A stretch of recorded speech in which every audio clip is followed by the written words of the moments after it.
Hello students, welcome to my channel Arun's Physics Portal. In this lecture, I will discuss about the scalars and vectors. This topic is meant for class 11 students of CBSE, ISC and different state boards. This will also be found useful for various competitive exams like NEET and JEE Mains. The complete note of the topic is given here for your convenience. I hope you enjoy going through it. Now, let us come to the topic. Scalars and vectors. जितने भी physical quantities हैं, physical quantities मतलब ऐसे quantities जिनको हम major कर सकते हैं।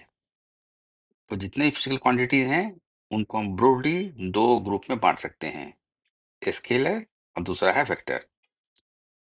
इस लेक्चर में हम स्केलर और वेक्टर की बात करेंगे, उनके क्या प्रॉपर्टीज हैं और क्या मैथमेटिकल ऑपरेशन हम उनके साथ कर सकते हैं। आइए पहले हम देखते हैं what are scalars. Scalar quantities, जिसे हम कॉमनली स्केलर भी कहते हैं, ऐसे क्वांटिटीज हैं जिनको कॉम्प्लीटली स्पेसिफाई करने के लिए सिर्फ उनका मैग्नीट्यूड बता देना कि पर्याप्त है। ऐसे क्वांटिटीज जो हैं, they follow the rules of ordinary algebra and can be added, subtracted, multiplied and divided accordingly. ऐसे क्वांटिटीज हैं जो ऑर्डिनरी अलजेब्रा के रूल्स को फॉलो करते हैं, उनको हम ऐड कर सकते हैं, सब्ट्रैक्ट कर सकते हैं, मल्टीप्लाई कर सकते हैं, डिवाइड कर सकते हैं अकॉर्डिंगली। एग्जाम्पल के लिए देखिए, यदि किसी बॉडी का मास 2 किलोग्राम है और दूसरी बॉडी का मास 3 किलोग्राम है, तो दोनों बॉडी का मास अगर जोड़ दें तो कितना होना चाहिए? 2 kilogram plus 3 kilogram, that is equal to 5 kilogram.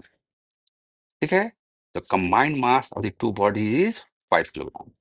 उसी तरह से एक कमरे की लंबाई है 10 फीट, दूसरे कमरे की लंबाई है 8 फीट। तो दोनों कमरे की लंबाई को जोड़ दें तो कितना होगा?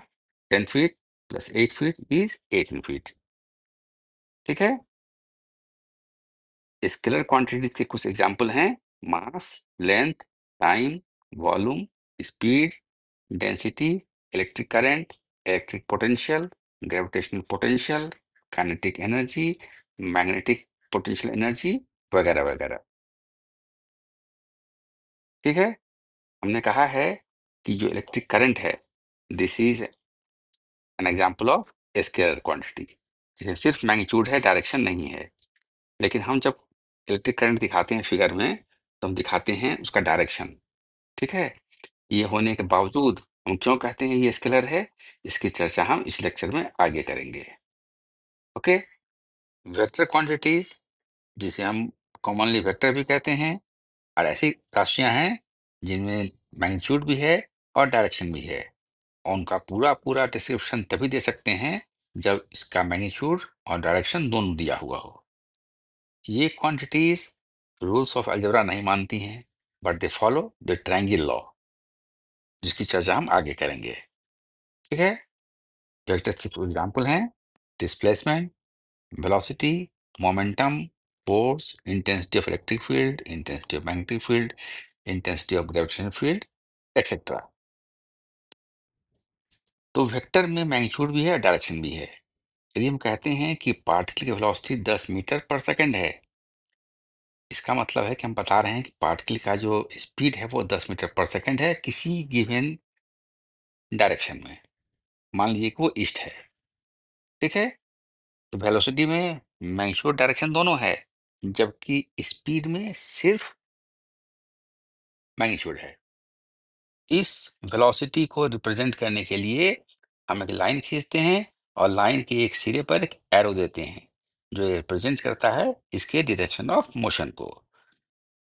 1 मीटर पर सेकेंड की वेलोसिटी को रिप्रेजेंट करने के लिए हम एक पर्टिकुलर लेंथ का लाइन लेते हैं। मान लीजिए वो लेंथ जो है सो एक्स है, that is x, length is x. ठीक है, तो यदि हमें 10 मीटर पर सेकेंड की वेलोसिटी को रिप्रेजेंट करना हो, तो जो लाइन लेंगे, लंबाई कितनी होनी चाहिए उसकी?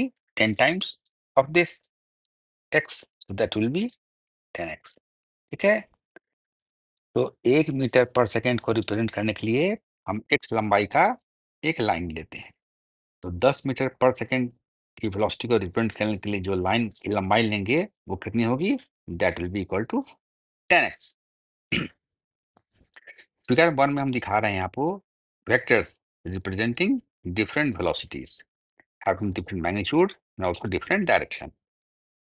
किसी भी मैप में दिखाते हैं अगर हम, तो देखिए नॉर्थ रहता है ऊपर की ओर, नीचे साउथ है, राइट साइड ईस्ट होगा और लेफ्ट साइड वेस्ट होता है। तो देखिए ये हमारा लंबाई है जो रिप्रेजेंट कर रहा है 1 मीटर पर सेकेंड। ठीक है, 1 मीटर पर सेकेंड मैग्नीट्यूड। तो this is towards north.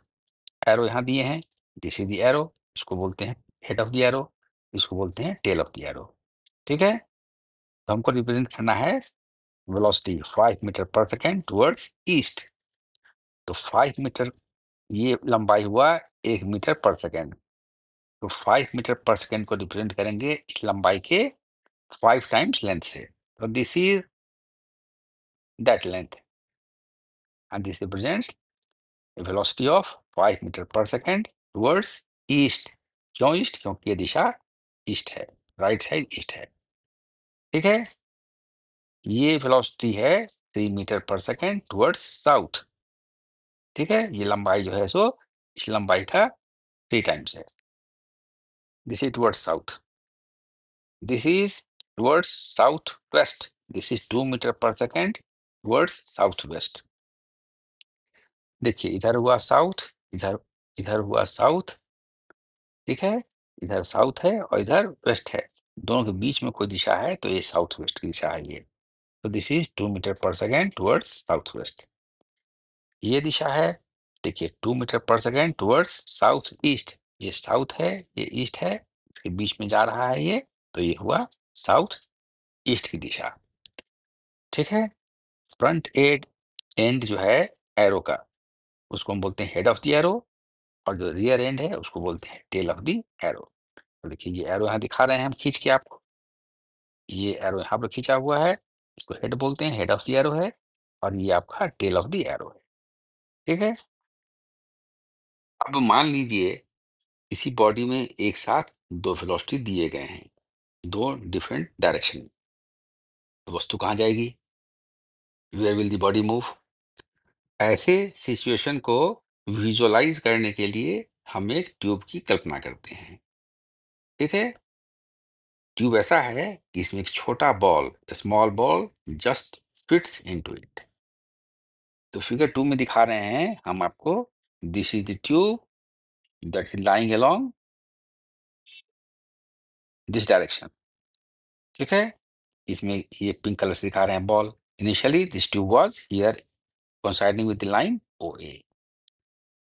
Ball को हम दे रहे हैं वेलोसिटी 3 मीटर पर सेकेंड का, so the ball will move along the length of the tube. ठीक है, साथ ही साथ हम ट्यूब को एक वेलोसिटी दे रहे हैं 4 मीटर पर सेकेंड का ओ ए के परपेंडिकुलर दिशा में, मतलब कि ओ बी दिशा में। ठीक है, तो now the ball will have two velocities, one along the length of the tube and that is 3 metre per second, और दूसरा चूंकि ट्यूब जा रहा है ओबी दिशा में इस तरफ, तो बॉल भी जा रहा है ओबी दिशा में with velocity of 4 metre per second. So 1 second के बाद ट्यूब का पोजीशन जो है सो ओ ए से बदलकर बी सी हो गया है। ठीक है, तो O A C B is now a rectangle. ठीक है, रेक्टेंगल है, O B will be equal to A C and O A will be equal to B C. 1 second के बाद बॉल वो एक दिशा में कितना दूर चलेगा? ये चलेगा 3 मीटर, क्योंकि इसका वेलोसिटी है 3 मीटर पर सेकेंड अलोंग ओ ए। ठीक है, और ओ बी की दिशा में कितना दूर चलेगा वो? ओ बी की दिशा में चलेगा वो 4 मीटर, क्योंकि ओ बी दिशा में वेलोसिटी ट्यूब की है कितनी? 4 मीटर पर सेकेंड। 1 सेकेंड के बाद बॉल जो हमारा है ना तो ए पर होगा और ना पॉइंट बी पर होगा, बल्कि ये पॉइंट सी पर होगा। सी कौन सा बिंदु है, ये देखिए। Complete the rectangle O A C B. Rectangle है तो अपोजिट साइड्स इसके इक्वल हैं, तो O A is equal to B C and A C is equal to O B. Okay, now in this figure, 2 OAC is a right angle triangle. The angle OAC is 90 degree. That means this angle is 90 degree. ठीक है, तो ये angle theta है, इसके सामने का side है AC. So AC is called the perpendicular. Angle A is 90 degree. तो इस एंगल के सामने की भुजा कौन सी होगी, OC. So this will be called hypotenuse. Rest beta OA. So this is the base of the triangle OAC. हमारा particle जो है 1 सेकंड के बाद C पॉइंट पर होगा, जहां OC can be found out from this formula. OC is OA square plus AC square का root over. So this is root over 3 meter square plus 4 meter square. And this is equal to a square root of 25 meter square. और this gives you OC equal to 5 metre. तो OC दूरी जो है वो 5 metre की है, मतलब ball जो है उसने 1 सेकंड में कवर किया है distance OC, where OC is the hypotenuse of the right angle triangle OAC. In a direction theta, where tan theta is AC upon OA, this is 4 upon 3, so this is theta is tan inverse 4 upon 3. तो हम बता सकते हैं कि ball की velocity OC दिशा में है 5 metre per second, and it makes an angle theta with the line OA, where tan theta is 4 upon 3. इसी को बात को हमने यहाँ लिख दिया है. The ball appears to have a resultant velocity of 5 meter per second in a direction theta from the tube, where tan theta is 4 by 3. The position of the ball at any instant will be along the diagonal OC of the rectangle OACB, as shown in figure 2. We are now in a position to state the general rule for finding the resultant of any two vectors as follows. अब हम दो vector का result कैसे निकालेंगे, इसके बारे में एक हम जनरल रूल फ्रेम कर सकते हैं. देखिए, draw a line A B representing the first vector. Line हमारा ए बी है, फिगर 3 में दिखा रहे हैं. लाइन ए बी हमारा फर्स्ट वेक्टर है, इसका हेड बी पर है और टेल इसका ए पर है. Draw the line B C representing the second vector with its tail at B coinciding with the head of the first vector AB. दूसरा वेक्टर हमारा BC है, जिसके टेल को हमने पहले वेक्टर के हेड पर रखा है. ठीक है, the line AC, line AC खींचिए आप, तो हेड इसका C पर लीजिए और टेल इसका A पर लीजिए. So this line AC with head at C and tail at A represents the resultant of vectors AB and BC, both in magnitude and direction. इसी को हमने फिगर 3 में दिखाया है. किसी दो वेक्टर के रिजल्टेंट को निकालने की इस विधि को हम बोलते हैं triangle law. Now let us see what is triangle law. The triangle law states that if two vectors acting simultaneously on a particle are represented in magnitude and direction by the sides of a triangle taken in order, then their resultant is represented in magnitude and direction by the third side of the triangle taken in the opposite order. Simple भाषा में देखिए, तो दो vectors अगर हैं और एक vector के हेड पर दूसरे वेक्टर का आप टेल रखते हैं, तो रिजल्टेंट जो होगा that will given by the vector drawn from the tail of the first vector to the head of the second। जैसे देखिए, ये हमारा फर्स्ट वेक्टर है, ठीक है, दूसरा वेक्टर हमारा ये है, ठीक है, ये वेक्टर मान लो ए है, स्मॉल ए से रिप्रेजेंट करते हैं, this is small B.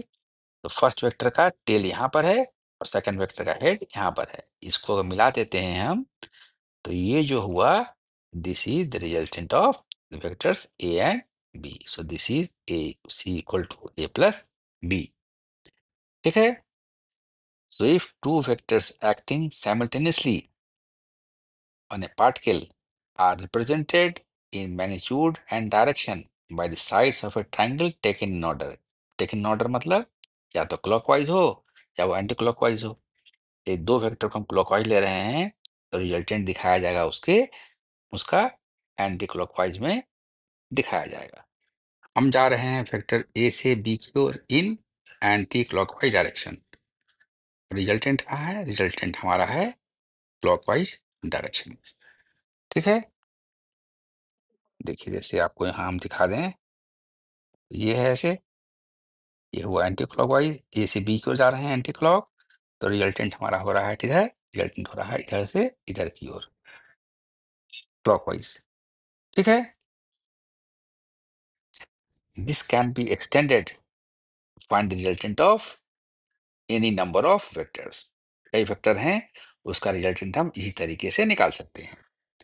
First vector के टेल से लास्ट वेक्टर के हेड को मिला दीजिए, ठीक है, and that vector will give you the resultant of all the vectors, sum of all the vectors.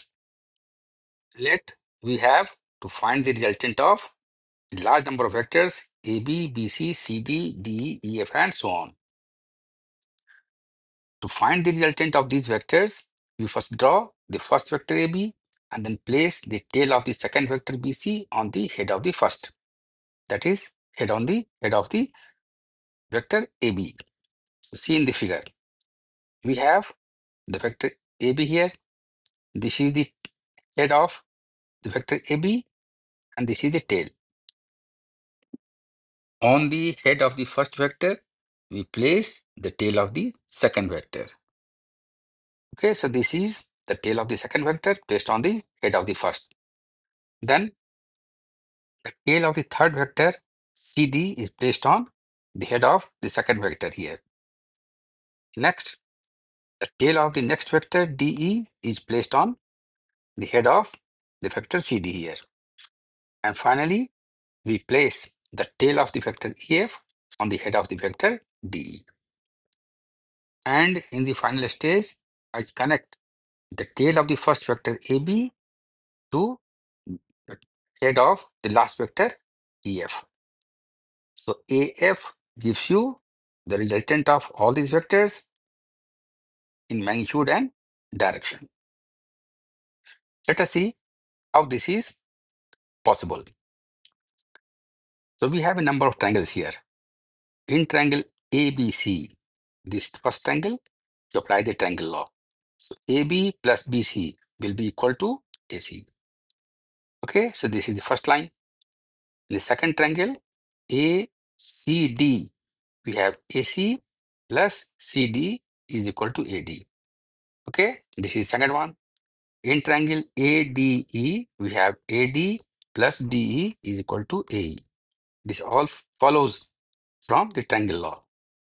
And finally, in triangle AEF, AE plus EF is equal to AF. Now add everywhere. What do you get? This AC cancels with this AC here. This AD cancels with AD here. This AE cancels with AE here. So adding we get AB plus BC plus CD plus DE plus EF. Sum of all the vectors equal to AF, which is the resultant of all the vectors taken together. पहले हमने बताया आपको electric current is a scalar quantity. Even though we show in the diagram the direction in which the current is flowing. यहाँ ध्यान देने की बात है कि किसी क्वांटिटी को हम वेक्टर तभी क्वांटिटी तभी बोलते हैं when it obeys the triangle law. Current के केस में ये सही नहीं है, और current does not follow the triangle of vector, and therefore the current is treated as a scalar quantity. इन्हीं बातों को यहाँ पर मैंने लिख दिया है, ठीक है। अब देखिए, वेक्टर एडिशन जो है, it follow the commutative law as well as associative law, that is a plus b will be equal to b plus a, and a plus b plus c within bracket is b plus c is within bracket a plus b plus c. This is your commutative law. Commutative law. Okay. And this is your associative law. Associative law. Okay. Triangle बना के उसको आप confirm भी कर सकते हैं, this actually is true, ठीक है।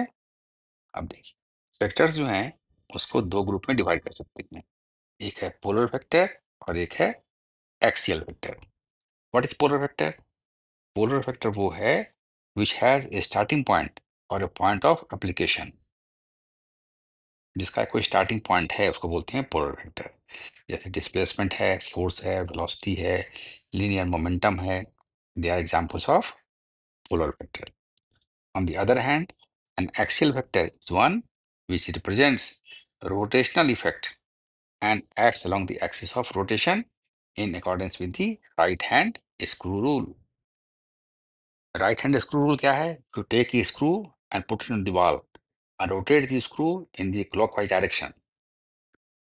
If it moves into the wall, this is your right-handed screw. ठीक है? राइट हैंड स्क्रू रूल क्या है कि आप स्क्रू को घुमा रहे हैं क्लॉकवाइज डायरेक्शन में, स्क्रू का वाल में जा रहा है अंदर की ओर, तो this is the direction in which the screw is moving.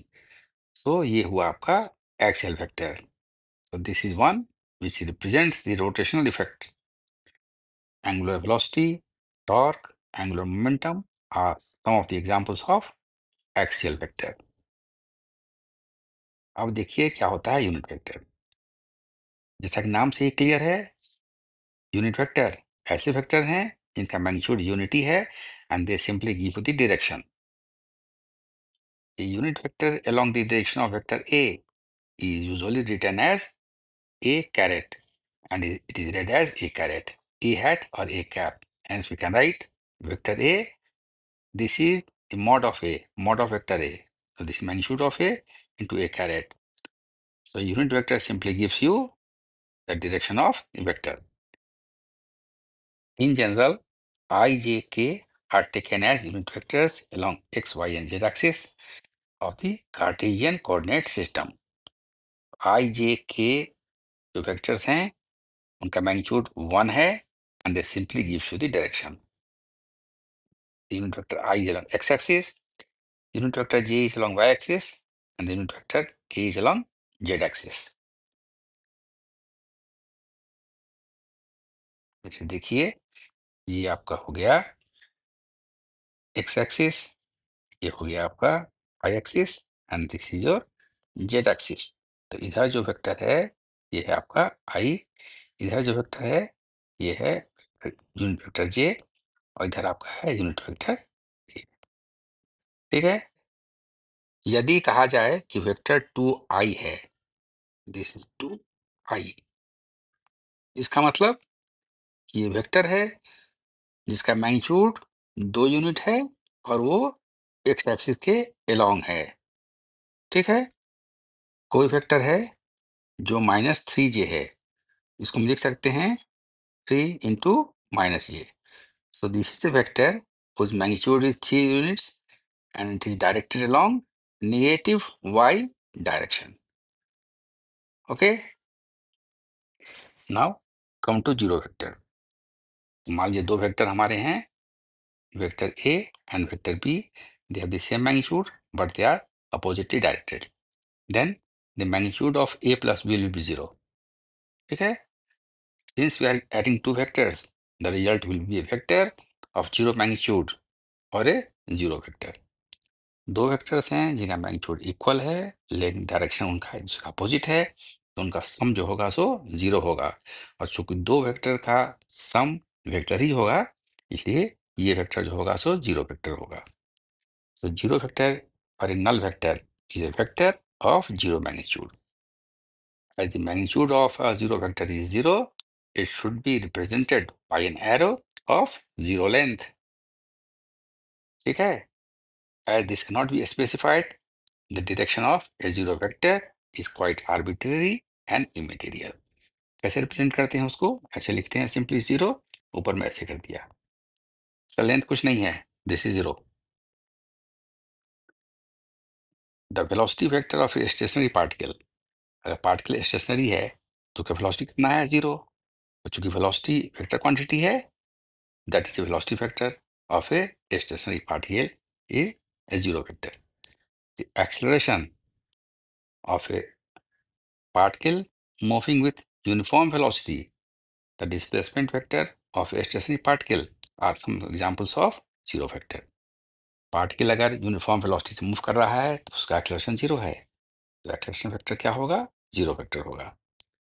Particle stationary है तो उसमें कोई डिस्प्लेसमेंट नहीं हो रहा है, therefore the displacement vector of a stationary particle will be a zero vector. For any vector A, the following relations hold: vector A plus zero vector is vector A, vector A into zero vector is zero vector, n into zero vector is a zero vector where n is any number। ठीक है? अब आइए दो vector कब equal होंगे? Two vectors are said to be equal if they represent the same physical quantity having the same magnitude and same direction. दो vector equal कहे जाएंगे ये उनका मैग्नीट्यूड बराबर है, उनकी दिशाएं बराबर हैं, समान हैं, और वो एक ही क्वांटिटी को रिप्रेजेंट कर रहे हैं। जैसे a velocity vector cannot be equal to an acceleration vector. ठीक है? A velocity vector cannot be equal to a displacement vector. Physical quantity समान होनी चाहिए, उनका मान समान होना चाहिए magnitude, and they must have the same direction. A vector therefore remains unchanged by a parallel translation. Figure 5 में हम आपको दिखा रहे हैं इक्वल वेक्टर्स। देखिए ये वेक्टर की लंबाई बराबर है, दोनों एक ही दिशा में हैं, सो ये दोनों वेक्टर एक दूसरे के इक्वल हैं।